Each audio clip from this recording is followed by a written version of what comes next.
Hi, everyone. Thanks, Chris. And I think you're going to hear a lot of similarities, especially with Jessica's talk, but I think also with some of the others as to how anthropology can make a difference. I'm going to talk about the work we're doing at the Field Museum in the Amazon region, particularly because I've been doing this work for about 15 years now, and the work, what I want to stress in the talk is not so much doing research, which is the obvious thing we talk about in the academy and how research can make a difference. What I want to talk about is how direct action based on an anthropological understanding of how communities work can make a difference to actually transform the landscape and to transform the way that people can be included and empowered to make decisions around conservation, which is what Jessica was talking about. So this is a sequel to, you put us in the right order. No.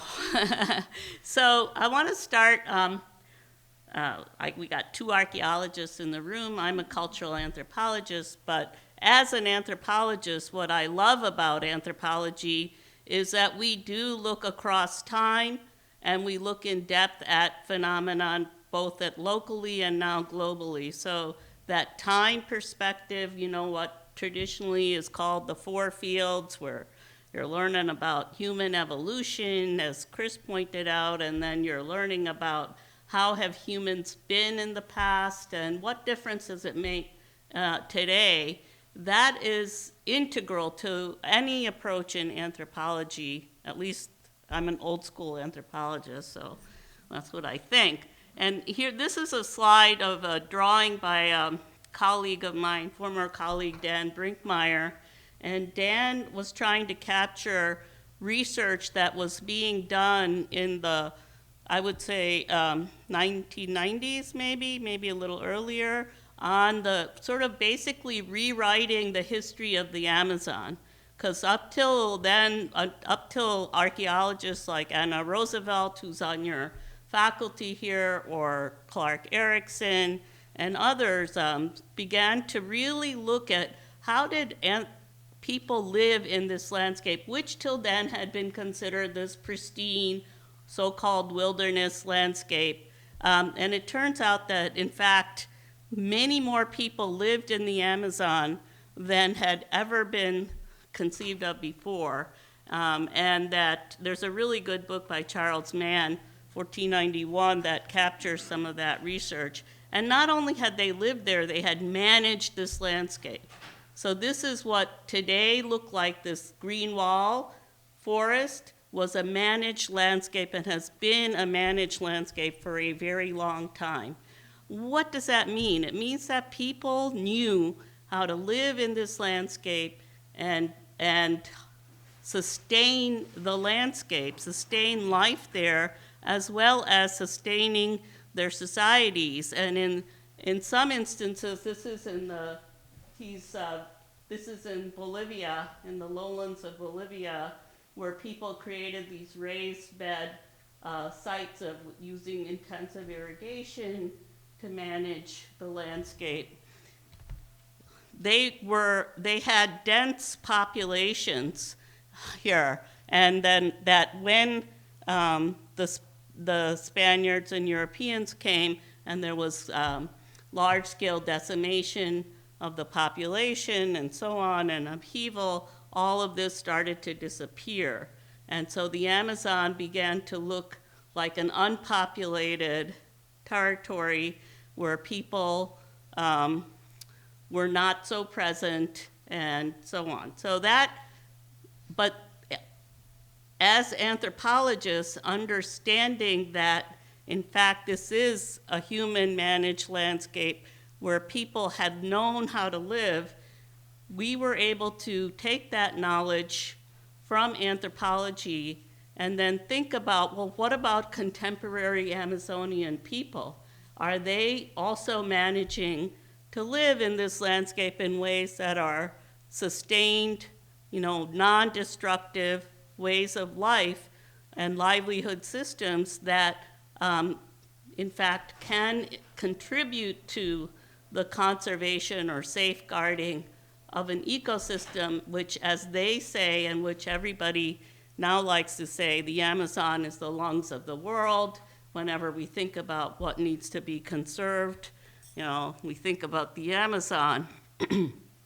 So our approach at the Field Museum, we have a center called the Keller Science Action Center, and the center combines anthropology and ecological expertise and brings that to bear on both identifying areas in the Western Amazon, particularly for safeguarding, but we do it by thinking about how can local people themselves be engaged and how will they benefit from the safeguarding. So unlike the experience in Africa, where people have been massively displaced, and I think it's important to think about differences in the way conservation has been done in different countries. In Peru, for example, there was very little to no displacement of people in the creation of protected areas.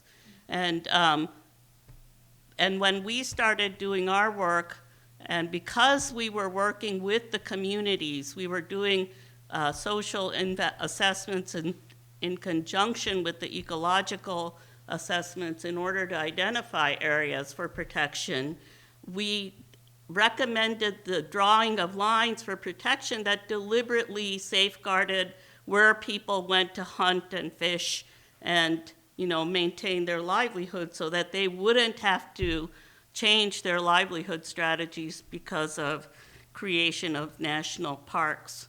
But what we found as we developed a methodology based on ethnography, but that's rapid. Because if you're going to work in this area where you want to action, spending a year to 10 years understanding way people think is not going to lead to fast action. By then, the community might be gone. So we came up with a way of doing rapid ethnography that was participatory, that began to help people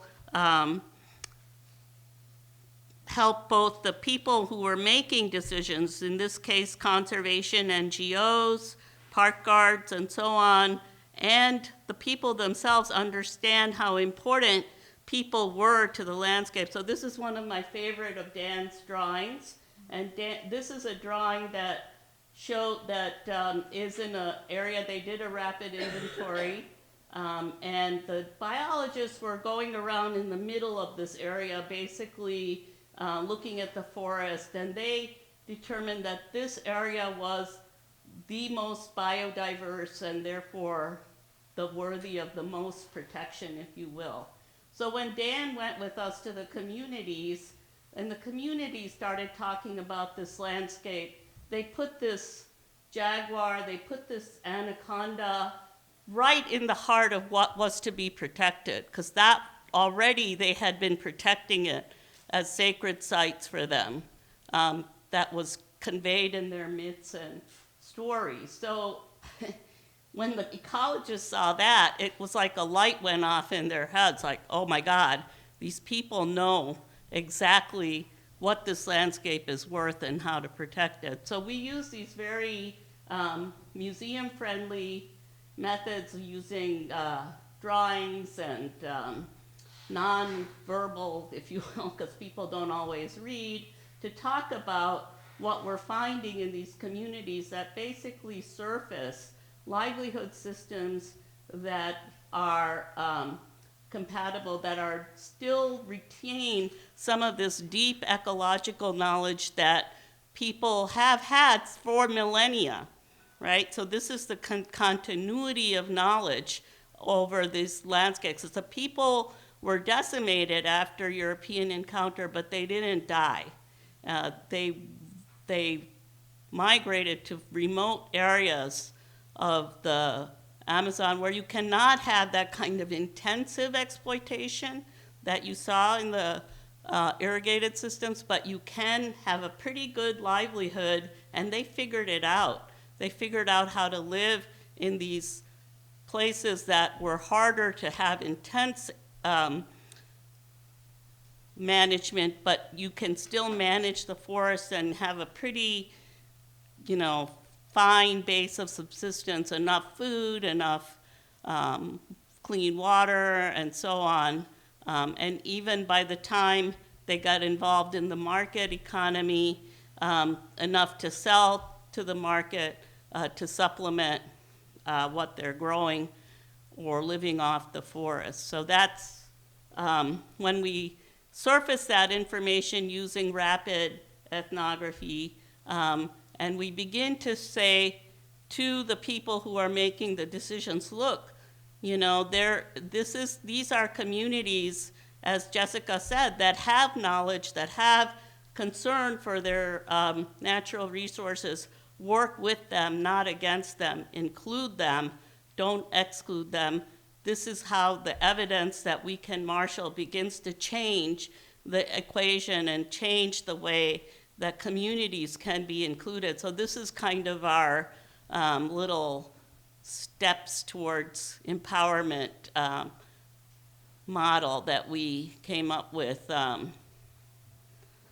And as you can see, participatory decision-making is critical to that. And collaboration, which is something that anthropologists have to do. We can't, I think in archaeology as much as in cultural anthropology, you can't do your work if you don't collaborate. And so we bring that skill. We bring that skill of being able to listen to people and to bring people together who may not otherwise want to be together, to really work together for a common good. And so in our case, we bring together government agencies, indigenous folks, NGOs, and so on, to think about how can they best develop a strategy for protecting the livelihood, the quality of life of the people who live there, and the environment. So that's it. So I just want to end, do I have a minute? To end by saying it's not an easy process, as I think Jessica said. I don't want to, and as Morag said, there's nothing easy about the work, but when you bring anthropology to bear, when you bring these skills that we learn through ethnographic or archaeological investigation, and there's really a common set of skills, and you see how that can make a difference. So now communities that live around protected areas where we've been working in Peru, their voice is being heard by the government, and the government Agency for the Environment has asked us to work with them to spread this model of working with communities, engaging communities, so that they can benefit from conservation to all places, to a lot of the places where they have protected area. We think this is a good thing. Well, we don't know, because there's always problems working with governments, but it's exciting. It's exciting to see that anthropology can make a difference, and I agree with Jessica. I think it's only anthropology that has this method, that has this ability to both analyze from the ground to the global, and from the local depth of local understanding, and being able to listen and collaborate. Thank you.